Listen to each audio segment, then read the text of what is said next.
De niño siempre sentí un terror profundo por el sonido que emitían los truenos. Me resultaba imposible conciliar el sueño si de noche tronaba. Trataba de imaginar un posible origen a tan horrendo sonido. En mi mente infantil y a manera de explicación, se me figuraba el desprendimiento de piedras gigantes que rodaban y hacían crujir el cielo de esa forma. No aliviaba esta posible teoría mi espanto, pero confirmaba mi vida y aterradora imaginación. Cuando me convertí en un adulto, mi temor fue disminuyendo naturalmente, hasta que una madrugada, una feroz descarga impactó un pararrayos en la colonia donde solíamos vivir mi novia en turno y yo. Un destello fulgurante y un ensordecedor tronido me hizo enderezarme de la cama, quedándome entre las sábanas con la boca abierta, jadeando, confundido y con el corazón en la garganta. Empecé a temer a los truenos de nuevo. Cada vez que la lluvia se hacía acompañar de estos molestos sonidos, debo confesar con encogimiento que era la muerte para mí. No podía una vez más cerrar mis párpados para descansar durante la noche, y si era de día, me ausentaba de mis labores aludiendo excusas ridículas. Cada vez que las paredes de mi habitación se alumbraban intermitentemente, era la advertencia necesaria para cubrir con rapidez mis oídos. Sin embargo, esto no era suficiente, pues aún alcanzaba a escuchar el rugido del rayo. Mi temor empeoró.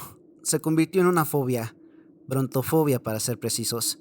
Miedo irracional a los truenos. Cuando era temporada de tormentas me refugiaba en el sótano. Ahí, el sonido no era tan espantoso como en la superficie. Me volví una especie de desterrado, con víveres suficientes para soportar el tenebroso trance. Sin querer afrontar mis temores, o a la vergüenza de confesarlos, los dejé madurar. Me mudé al este, en donde las tormentas son contadas y el clima generalmente es soleado. Abrí un despacho contable y comencé a retomar mi vida profesional. Cuando era necesario viajar, siempre checaba el pronóstico del tiempo del lugar que visitaba. Eso determinaba si viajaba yo o mi asistente. La historia de mi infortunio comienza con una generosa oferta para revisar los libros de contabilidad de una empresa que sospechaba de los malos manejos de su contador. Esto, lejos de entusiasmarme, prendió las alarmas en mi cabeza, pues era tan solo 100 kilómetros de distancia de mi antigua residencia. Aunado a esto, fue a mediados de septiembre, temporada en que las lluvias y tormentas eléctricas azotan esa área. Chequé los reportes meteorológicos de la zona, mostrándome que un viernes entrarían en precipitación importante en esa parte del país. Por un lado, el contrato era atractivo y delicado, y tenía que ser atendido exclusivamente por mi persona. Y en segundo término, estaba ese miedo irracional hacia el enloquecedor ruido que producen los rayos. Decidí apurar mi cita y adelantarme en el viaje hacia el oeste del país. Decidí viajar en coche a lo largo de la carretera. Ningún vuelo con tan próxima fecha sería posible de conseguir, por lo que, si salía en ese mismo día a bordo de carretera, para el jueves estaría de regreso en las soleadas calles de San Pedro. El viaje fue una catarsis. Recorrer ese tramo era algo que no hacía en años. Fue revivir viejas memorias y perderme en borrosos pasajes. Hacer estos viajes en solitario me ponían un poco fastidioso por la falta de compañía, por lo que constantemente sintonizaba la radio para checar los reportes locales del tiempo, siempre con la esperanza de que la precipitación pluvial tomara otro rumbo o se desintegrara entre las montañas. La noche se acercaba y me quedaban aún 2 horas de viaje. Decidí que lo mejor sería aparcar a un lado de la carretera y pernoctar. No veía sentido apagar una noche de habitación si mi intención era llegar cuanto antes. Dormiría lo necesario y seguiría cuando despertara. Con el asiento ya reclinado y mientras mis pesados párpados caían, recuerdo haber visto un señalamiento que mostraba el nombre de una comunidad próxima, Juchitla. Estaba incómodamente recostado sobre el asiento. Desperté con los brazos cruzados y aún terriblemente desorientado. Un fuerte olor a tierra mojada me terminó de traer del letargo. Me enderecé sobresaltado, observé la hora, 8:19 de la mañana. No había sol. Frente a mí una feroz bandana de destellantes nubarrones negros se acercaban. Kilómetros más adelante cayó un terrible chubasco, por lo que no podía avanzar, ni mucho menos quedarme en donde estaba. Una desviación en la carretera hacia la comunidad de Juchitla parecía ser la única fórmula para mi exaltada preocupación. Lo dudé, no sabía si iba a ser hospitalariamente recibido, pues en el camino no había más que plantíos de maíz y cerros. Todo estaba rodeado de zigzagueantes lomas, y yo era un extraño citadino que pedía al ojo porque teme a los truenos. Era simplemente raro de explicar. Me verían como un chiflado. A lo lejos vi con espanto cómo un mudo rayo descendía, tejiendo su telaraña de luz por detrás de los cerros. Esto me alteró y me hizo tomar una rápida decisión. Giré en torno a la desviación para buscar asilo en cualquier casa, no importaba cuál. Entré a un terreno adoquinado. Con desesperación desplacé el vehículo entre matorrales y piedras. No llegaba siquiera a la denominación de comunidad. Era una ranchería. Avancé tal vez 5 kilómetros y por fin pude encontrar una reja que impedía el paso a mi vehículo. Bajé de la unidad, brinqué la tranca y corrí a lo largo del terreno frontal perteneciente a una casa de madera típica de las construcciones gringas sureñas. Mientras corría, pude observar algunas otras viviendas alejadas que se levantaban por encima de la casa hacia la que me dirigía. Todas estas tenían un aspecto abandonado y percudido, pero afuera de cada una de ellas observé grandes canastos con fruta desbordándose de su recipiente, o animales de crianza amarrados a una estaca en los patios de las mismas. La única casa que no tenía esta singularidad era la que ya estaba enfrente de mí. Entré al porche, toqué la campana de la entrada, golpeé la puerta y pegué contadas voces para que me permitieran pasar. Nadie atendió a mi llamado. En cambio, el viento de lluvia respondía con un fantasmagórico eco. El cielo se ennegrecía cada vez más. Mi desesperación no me permitió pensar que estaba allanando un hogar, por lo que decidí forzar la puerta principal para entrar. No lo pensé dos veces. Prefería dar una explicación irracional a tener que exponerme a los relámpagos y truenos. Una vez dentro, busqué algún interruptor o lámpara que me permitiera desplazarme entre las sombras. Cada vez era más difícil identificar algún mueble u objeto de decoración. Cuando estaba enfocado en esta angustiosa tarea, escuché lo que hace más de 5 años no había hecho con claridad. Un tímido pero vil sonido se oía a lo lejos, como un gruñido de advertencia. Mis temores empezaron a dominar mis movimientos. Sentí como mis extremidades se engarrotaban y encogían. Me senté sobre mis rodillas y llevé mis rígidas manos sobre mis oídos. Cerré con fuerza los ojos y comencé a sollozar. La puerta principal se abrió y no pude reaccionar. Alguien se acercaba a mí y el pánico me paralizó. No hice más que involuntariamente intentar generar lástima, pero la pobreza de mi natural actuación fue premiada con un culatazo a la altura del oído derecho. El sonido de un pitido agudo, seguido de una mancha negra que cubrió mi visibilidad, me hizo perder el escaso equilibrio. Me dejé caer con todo el aplomo de mis kilos. Fueron sombras más oscuras que los celajes de la tormenta las que nublaron mi vista. Dejé de escuchar y sentir. Perdí todo conocimiento. Fue como si alguien apagara la luz y quedara sumido en la total penumbra. Desperté en una habitación húmeda, en la planta alta de la casa en la que había irrumpido. En un principio pensé que estaba en la casa de mis abuelos. La decoración y el olor a madera me hizo recordar varias vacaciones cuando era niño. Por tal motivo mi despertar fue pacífico y calmo. Me senté en la cama y el dolor de cabeza punzante me hizo recordar lo que había sucedido previamente. Una mancha seca de sangre estaba pegada en mi cuello. Me toqué el oído derecho y sentí el dolor más intenso que jamás antes había sentido. Ahora que aclaraba mis ideas, me daba cuenta que el pitido seguía ahí. Me levanté con cuidado dispuesto a averiguar qué pasó.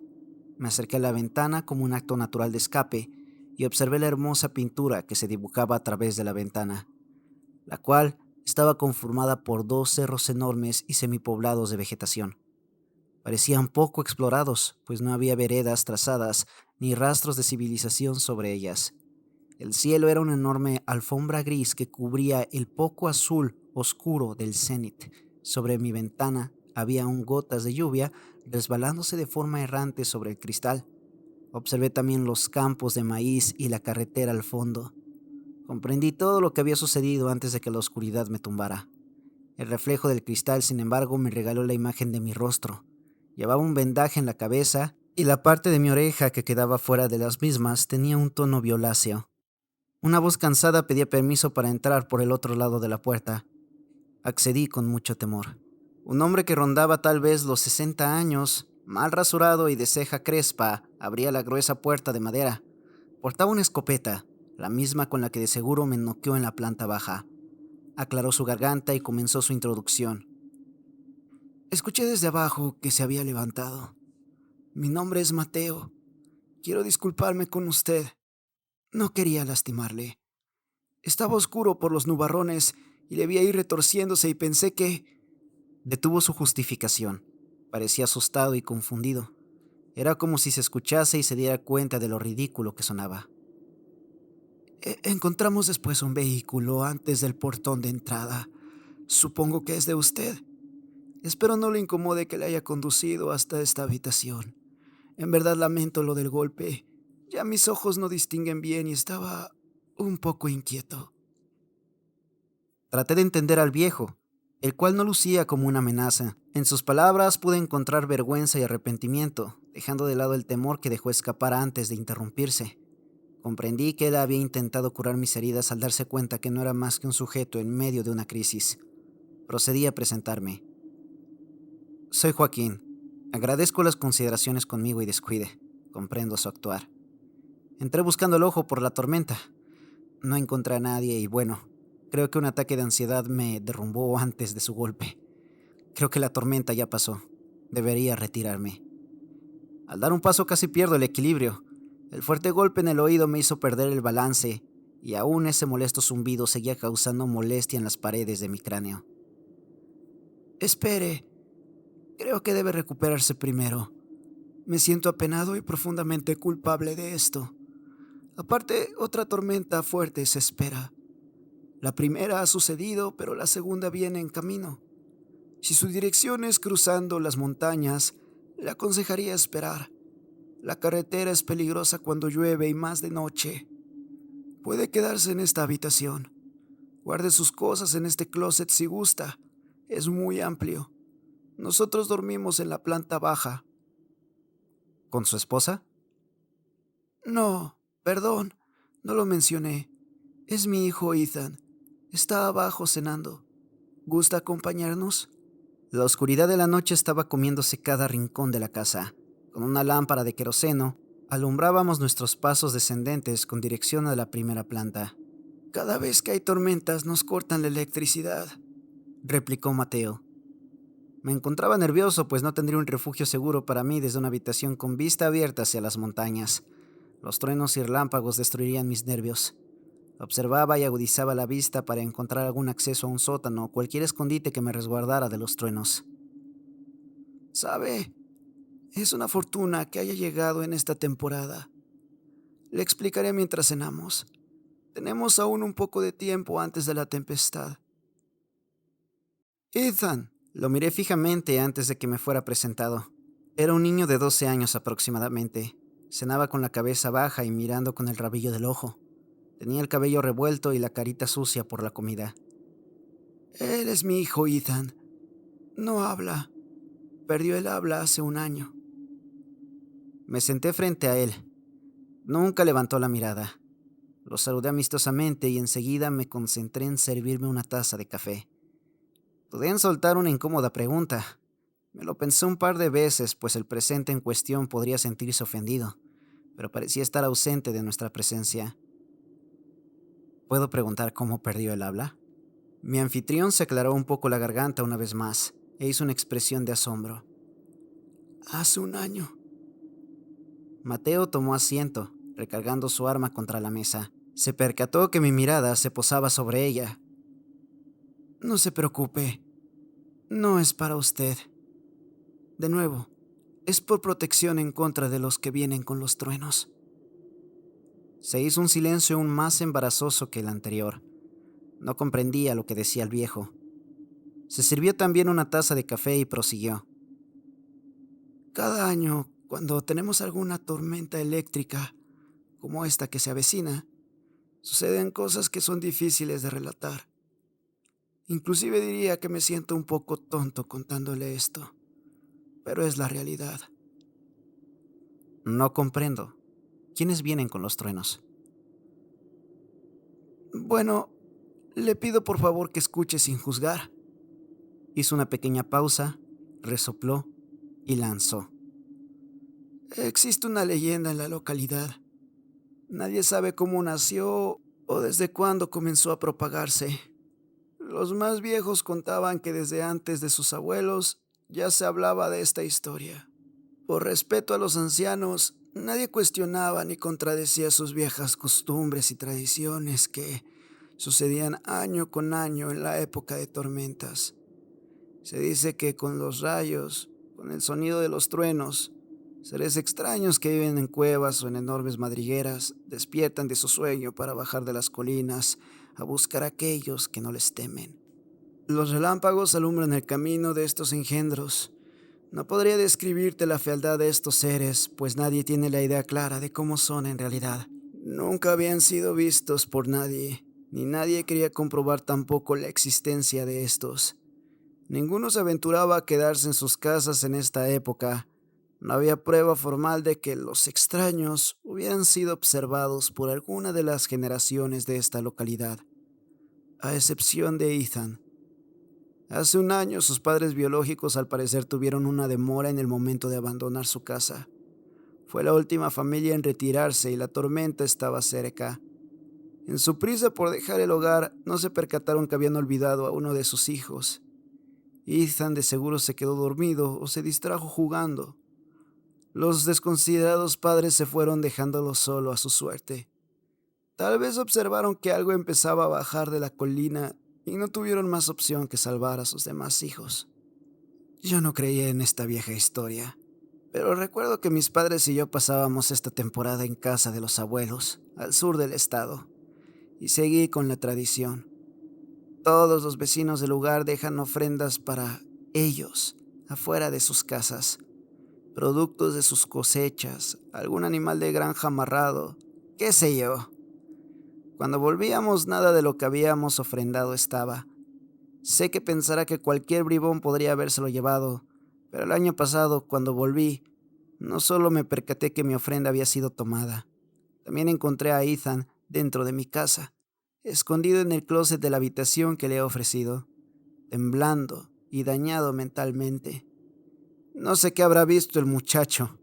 No habla con nadie, pero lo que vio solo reforzó las creencias de los vecinos y aterrorizó a los que dudaban. Algunos se largaron. No tardaron en volver. ¿A dónde más pueden ir? Los padres de Ethan, esos jamás volvieron. Lo adopté. Pero este año nosotros no pudimos salir. Nuestro vehículo sufrió una avería. Regresé para encontrar el repuesto faltante. Sabía que tenía uno en el ático, pero cuando entramos lo encontramos a usted tendido en el piso de nuestra sala. Pensamos que era uno de ellos, y por eso tontamente lo ataqué. Fue un alivio ver que era alguien como nosotros. En fin, no encontré el repuesto de mi vehículo y no encontramos las llaves de su coche entre sus ropas para nosotros poder escapar. Debo ser honesto con eso, Joaquín. Correr nunca fue una opción. Aparte, con mi edad no llegaríamos lejos. Nos quedaremos a comprobar las viejas historias. No sé si Ethan pueda resistir una vez más. No sé si yo pueda resistir lo que él vio. Mateo señaló una pared con varios dibujos. Se podía ver claramente los trazos de un niño. En ellos se veían varias figuras enormes y sin cuello. Sobre el torso resaltaban alargados ojos y una boca zigzagueante por hileras de colmillos, tragando animales de granja. Después de escucharlo me quedé mudo. El silencio ajeno a mi zumbido en el oído derecho se extendió al grado de volverse sumamente incómodo. Tenía demasiadas dudas en cuanto a la historia. Me resultaba imposible pensar en la existencia de seres amorfos descendiendo de las colinas. La imagen era aterradora, pero no estaba dispuesto a creerla. Sin más remedio que fingir interés y reconocimiento en la historia contada para no quedarme a dormir a merced de la tormenta, decidí unirme en la tarea de clausurar puertas y ventanas de la vieja vivienda. La noche comenzaba a devorar la tarde gris y pequeños relámpagos escondidos detrás de los gigantescos nubarrones hacían que apretara los párpados. Aún me mantenía escéptico a tan extraordinaria historia. Mi miedo era más grande al fenómeno natural que a las supuestas criaturas. Mientras trabajábamos, mi anfitrión logró sintonizar una estación en la cual el locutor de noticias locales advertía que la entrada de la tormenta eléctrica sería pasada la medianoche. Esta noticia tensó las facciones de Mateo.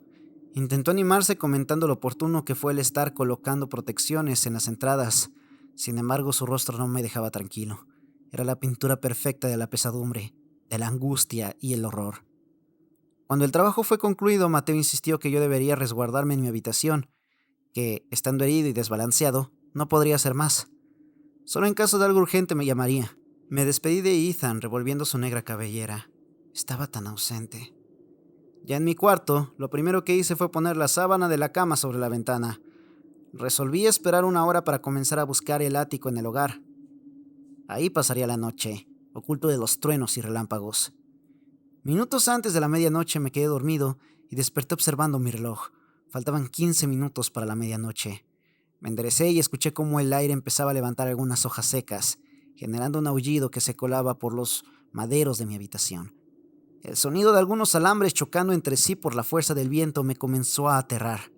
Salí de mi habitación y con la luz de mi celular comencé a alumbrarme. Cada 30 segundos se desvanecía el brillo de la pantalla de mi móvil, por lo que había segundos en que me quedaba en completa oscuridad. Cuando volví a accionar el brillo de mi teléfono, temía encontrarme con algo. Inconscientemente mi mente se había contaminado con las estúpidas historias de Mateo. Abajo, escuché cómo un madero azotaba contra una de las paredes. Una de las protecciones se había desprendido y dejaba entrar el aire a la casa. Era un viento helado y quemaba la piel. El silbido de este parecía ser emitido por una persona. Estaba temblando y no sabía si era de frío o miedo. Casi grito cuando sentí que algo golpeó mi cabeza. Llevé mi mano a la boca e hice presión sobre ella con fuerza. Temí que mi acto de cobardía despertara a Mateo. Volví a sentir que el mismo objeto golpeaba mi frente en una especie de vaivén. La alumbré con el celular y pude ver que era el cordón que hacía descender la escalera hacia el ático. El alivio que sentí hizo normalizar mis pulsaciones. Con sumo cuidado, jalé del cordón y la escalera descendió en complicidad mía. Sin hacer el más mínimo ruido delator, subí tan rápido como pude, y a tientas busqué instalarme en ese nuevo espacio. Encendí la luz del celular una vez más. Había un foco, pero era inútil encenderlo, pues no había corriente eléctrica.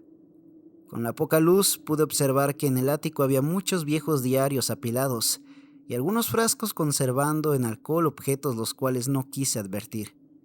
Decidí hacer un completo silencio. Solo oía mi respiración y algunos lejanos y ahogados ruidos. Me sentí triunfal, completamente victorioso ante la audacia cometida por eludir a los truenos, pues después de todo, el golpe recibido por el sexagenario no había sido tan malo. El molesto zumbido parecía opacar cualquier ruido exterior. Sentí que mi oído estaba tapado, tal vez por la hinchazón del golpe. Fue un golpe oportuno, pensé. Bajé una pila de periódicos y las colgué como respaldo para mi cabeza. Observé el reloj de mi celular. Ya eran 1:45 de la madrugada. Entre los maderos de la construcción, observé cómo el centellante reflejo de un rayo se colaba. No podía siquiera ver eso. El sonido apenas si era perceptible gracias a la sordera infringida por el golpe, así que busqué bloquear cualquier perturbación. Coloqué un periódico sobre mi rostro y casi instantáneamente caí fulminado del cansancio. No escuché nada, no oí ni sentí nada. Desperté tal vez 4 o 5 horas después. El dolor terrible en mi oído me levantó de golpe. El zumbido era cada vez más fuerte. Apenas si sentí algunas gotas que se habían colado por el humilde techo. Habían empapado el periódico que tenía sobre mi rostro, lo cual lo hacía más pesado. Lo removí de mi cara y en un efecto de enfoque observé el encabezado que descansaba sobre mi cara. En él se leía textualmente: desaparece menor al borde de carretera. En el primer párrafo narraba la desaparición del menor en uno de los kilómetros previos a la localidad. Mi lectura fue interrumpida tajantemente al ver la foto de Ethan en el papel. En blanco y negro pude reconocer en una foto no tan clara las facciones del muchacho. Como principal sospechoso estaba el retrato hablado de un sujeto que se asemejaba indudablemente al rostro de Mateo. La sangre se agalopó en mi cabeza. El maldito viejo lo había raptado. Casi me tragaba su historia. Busqué entre el desorden del ático algo que me sirviera mínimamente para defenderme. Él tenía una escopeta y probablemente se daría cuenta que ya no estaba en la habitación. Encontré un bat de béisbol recargado junto a una pila de revistas y lo empuñé con exagerada determinación, resuelto a noquear al sexagenario y liberar al menor. Bajé las escaleras del ático observando a mis costados. Tenía el bat listo para ser usado. Caminé en hurtadillas, asomándome por las habitaciones de esa segunda planta. No había nadie. Ni siquiera las sábanas estaban revueltas. De hecho, no se oía nada en la casa, a excepción de un golpeteo constante. Un objeto en la planta baja parecía arrastrarse y golpear con algo. Me dirigí a las escaleras, pero mis pasos se detuvieron al escuchar con más claridad que ese sonido se hacía acompañar de un silbido. No tenía interés en asomar la cara en la primera planta, pero tenía que avistar qué sucedía. Un olor espantoso llenó mis fosas nasales. Era la combinación de tierra mojada con profunda hediondez a humedad. Traté de no respirar hondamente, pero mis ojos se llenaban de lágrimas de tan solo soportar la náusea que esto me provocaba. Con las uñas bien hundidas en el agarre del bat, bajé las escaleras. La puerta estaba ya al alcance de mi vista. Esta estaba destruida. El aire la hacía ir y venir, golpeándose con restos de muebles en la entrada. Estaba vencida y se agarraba solo del gozne superior. Los soportes de madera que habíamos colocado estaban arrasados. Caminé hacia la puerta esquivando obstáculos esparcidos en el piso. Patas de mesa, pedazos de jarrones, artículos que no identifiqué minaban mi andar. El olor en la planta baja era más penetrante. Casi resbalaba en mi andar al pisar el barro más viscoso y vomitivo que hubiera visto antes. Parecía toda esta suciedad sacada de varios metros bajo tierra. La puerta había sido golpeada en más de una ocasión. Estaba cubierta por ese terrible fango que aún lucía fresco y el cual se escurría como si fuese espesa sangre. Estaba confundido y el zumbido en mi oído subía de intensidad. Observé cómo de la puerta principal manchas de barro dibujaban pisadas que entraban y salían. El zumbido que penetraba mi cabeza era incesante. Salí a tomar aire fresco. Sentí que me iba a desvanecer. La mancha de barro seguía hasta el porche de la casa. Solté el bat al sentir que el silbido en mi cabeza me dominaba. Afuera estaban los estragos de la tormenta, charcos y lodo por doquier. Sobre el lodo había un camino zanjado, justo en donde termina el pórtico de madera, del cual se podían ver las marcas de 10 dedos siendo arrastrados. El camino de dedos sobre el fango se alargaba muy lejos hasta extraviarse, hasta donde mis ojos se perdían en aquellas montañas, en donde podría jurar si no fuera por este maldito zumbido que alguien gritaba mi nombre. Entré a la casa con las pocas fuerzas que aún guardaba y busqué entre los escombros y fango algún indicio o al mismo Ethan. Chillé su nombre entre la desesperación por el insoportable dolor que me infería el zumbido, y para ignorar ese grito a la distancia no había más que suciedad. Cuando por fin me di cuenta que estaba solo en casa, decidí salir y marcharme a donde fuere. Tal vez no llegaría lejos, pues había perdido el equilibrio, pero no importaba. Quería alejarme cuanto antes de ahí. Con un pie en el pórtico y otro en el fango, eché un último vistazo al hermoso paisaje y sus montañas. Una hebra de rayo descendió errantemente iluminando las cordilleras. Nunca sabré explicar si lo que vi descendiendo de las faldas de la montaña era el contorno de los dibujos de Ethan. No me quedé a esperar, pues el miedo me dio el impulso necesario para largarme de ahí. Jamás volteé una vez que le di la espalda a los alcores. Solo escuché por una última y maldita vez, por encima del zumbido, las cuerdas vocales de Mateo reventarse al pronunciar mi nombre.